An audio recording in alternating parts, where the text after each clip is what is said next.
Hello students, welcome again in the YouTube channel Easy Maths। Students, आज हम study नहीं करेंगे, आज हम कुछ बातों पर डिस्कस करेंगे। जी हाँ, जैसे कि आप जानते हैं कि आपका एग्जाम शुरू होने वाला है कल से, तो आज हम कुछ महत्वपूर्ण पॉइंट बताएंगे जिनको जानकर, जिनके ऊपर अमल करके आप एग्जाम में अच्छे मार्क्स ला सकते हैं। जैसा कि सभी का सपना होता है कि एग्जाम में हमारे सबसे अच्छे मार्क्स आए, तो कुछ एक बातों की तरफ आप ध्यान देंगे तो आपके मार्क्स में वृद्धि हो सकती है। तो देखिए, कुछ एक बातें मैंने लिखी हुई हैं जो आपको एग्जाम में बहुत ज्यादा फायदा दे सकती हैं।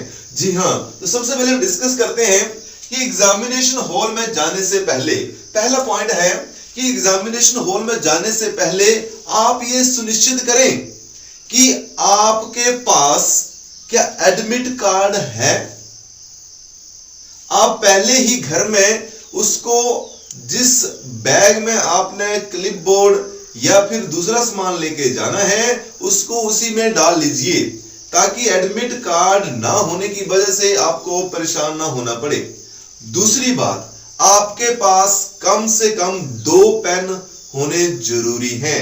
अगर आप किसी भी सब्जेक्ट का पेपर देने जा रहे हैं, आपके पास 2 पेन का होना जरूरी है। साथ में उसके जो भी टूल हैं, अगर मैथ्स का देने जा रहे हैं तो ज्योमेट्री बॉक्स आपके पास होना चाहिए। दूसरी बात, अगर किसी और एग्जाम का भी, पेपर का भी, किसी और सब्जेक्ट का भी आप पेपर देने जा रहे हैं तो आपके पास पहले से ही सारा सामान होना चाहिए।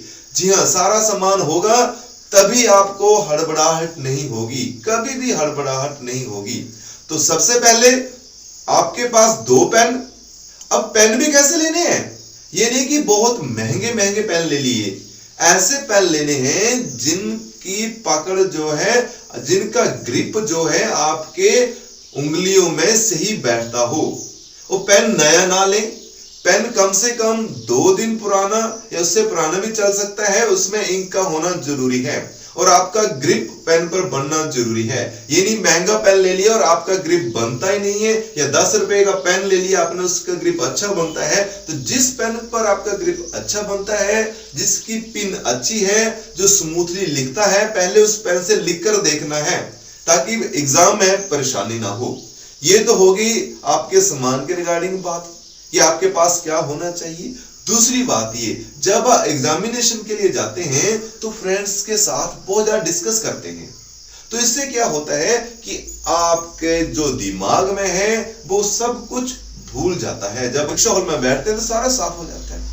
तो बेवजह फ्रेंड्स के साथ डिस्कस ना करें।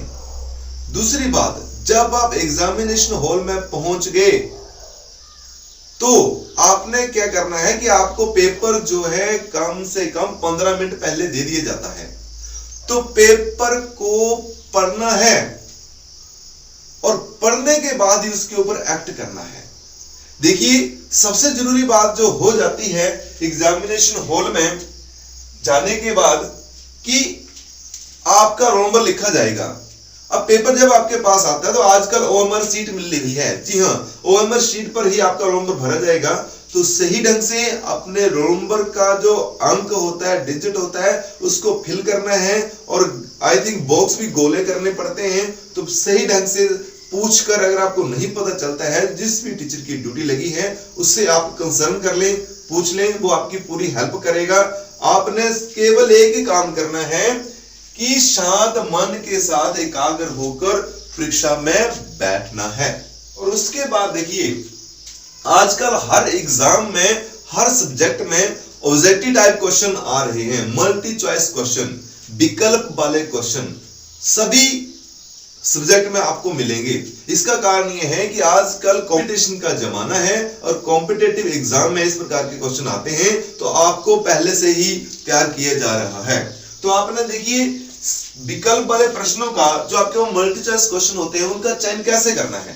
उनका चयन करते समय आपने सावधानी बरतनी है कि सही क्वेश्चन का सही आंसर चयन करना है और लिखने का भी सही ढंग होना चाहिए।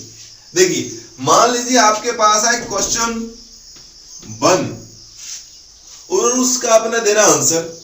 तो क्वेश्चन 1 लिख दिया, उसके बाद आपके पास होगा आंसर। अब आंसर क्या लिखना है? मान लीजिए क्वेश्चन 1 का जो आपके पास है सही आंसर है बी, ऑप्शन बी। तो आपके पास होना चाहिए इधर ऑप्शन बी और उसका नाम भी लिख दीजिए।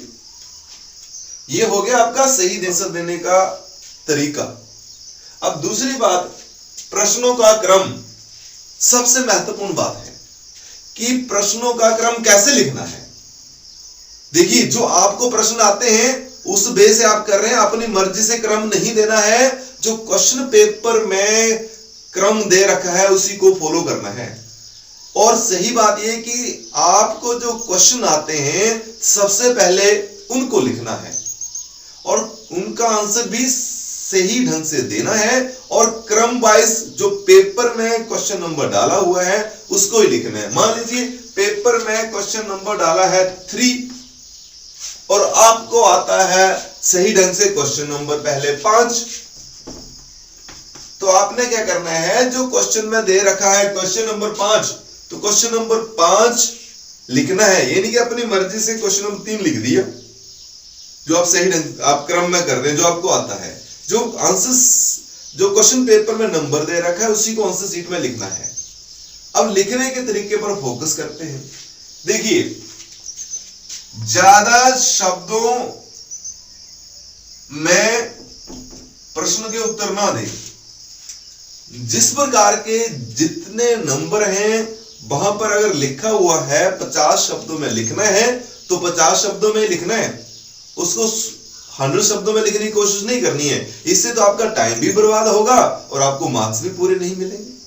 तो प्रश्नों का जो आपका लिखने का शब्द होंगे प्रश्नों के लिए, उसका सही ढंग से माप तोल करके मार्क्स के अनुसार ही उसको लिखना है।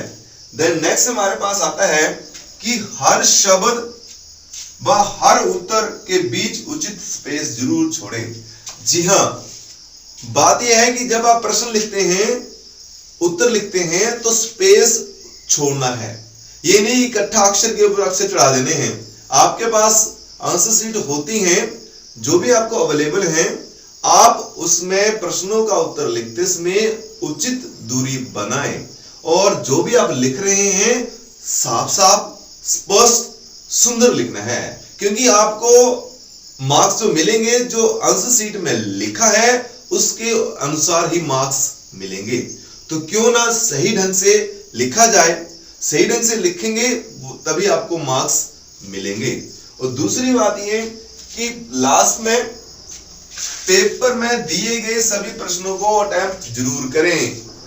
जी हां, एग्जाम में दिए गए सभी प्रश्नों को हल करना है।